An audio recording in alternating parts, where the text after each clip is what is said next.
Welcome to our streaming stick sword fight, or is it a dongle duel to the death? Technically, it's a little bit of both. Whatever you want to call it, we are pitting the Roku Streaming Stick Plus against the new Amazon Fire TV.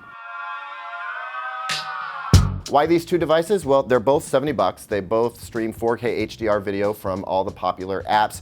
But outside of that, that's where the differences begin, and there are quite a few of them. Lots of fun features to both, and they're both distinctly different. So as always, our goal here is to find out which one of these two devices is going to be best for you. First, let's take a look at the devices themselves. We call the Amazon Fire TV a dongle because, well, it dangles.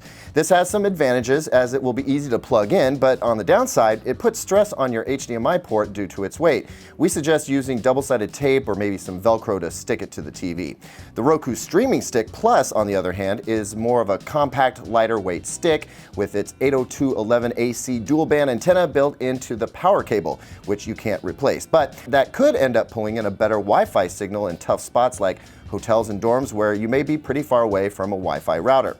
Unfortunately, as you can see here, because of its 3.75-inch length, the Roku Streaming Stick Plus can't be plugged into these down-facing HDMI ports on this 2017 Vizio M-Series TV. And because we want to use HDMI 1 for 4K HDR, we have to get an adapter and cable to plug it in. That's not exactly the best solution here, but this won't be a problem for everyone. Taking a look at the remote controls, there are some key differences. Both do have voice control buttons, we'll get to that later, and both have cursor controls, but then the Roku adds hotkeys to popular streaming apps for quick access, and then there's this, the power and volume keys. The Streaming Stick Plus can auto-detect your TV's IR control and control power and volume, which may mean you can ditch your TV remote for those times when you just want to pull up Netflix and chill. Perhaps the biggest difference in impact these devices have are in their on-screen interface. Here's what Fire TV OS looks like, and I think it's a pretty polished product. It feels modern and sleek, partly because the graphics are beautiful to look at. You'll notice though that what you see right away is stuff Amazon wants you to watch through their streaming service.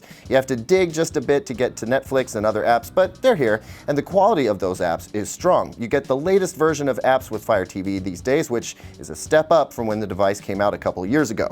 On the Roku side, you get the same grid-like layout Roku has been using for years, and while it's extremely easy to use and customize, see Netflix is right here and I can move these apps to any order I want, it's starting to feel a little dated. Maybe that's because I've been using it for going on 4 years, but the apps too can be a little behind the curve sometimes. Like here's Amazon Prime Video, which fair enough, Amazon's not going to give its competition the best version of its app right away, but come on, this feels super old school compared to the same app on the Fire TV. Outside of apps, the Fire TV offers games, and there are some pretty good ones if you get the dedicated gaming controller.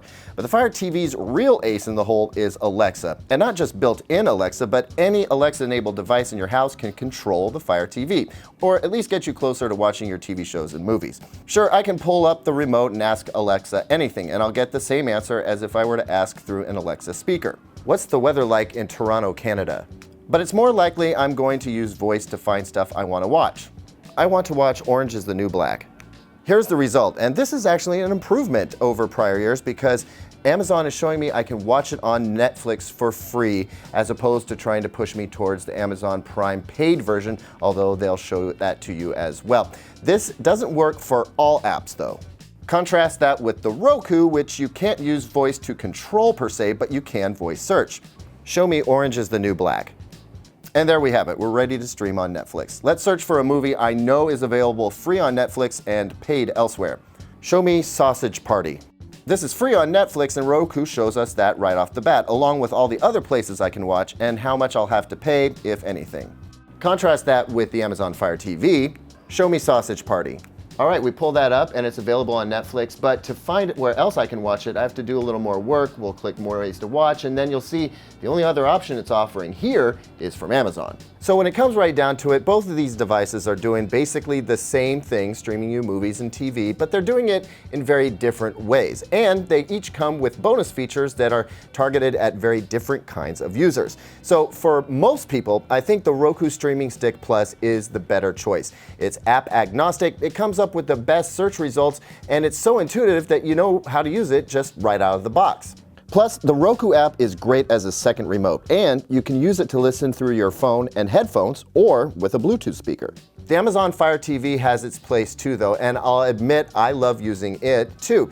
With that said, I'm kind of an Alexa power user. I like to use Alexa for all kinds of stuff in my home, like launch Spotify playlists, ask basic questions, and even control smart lighting and thermostats in my home. That's a pretty specific kind of user though, one who does everything Amazon and just loves it. If that's you, the Fire TV is definitely the better choice. And if you're on the fence, know that aside from promoting Amazon's content first and foremost, the Fire TV is every bit as great a basic streamer as the Roku Streaming Stick Plus. Go with your gut. Get the one that offers the features you think you're going to use the most.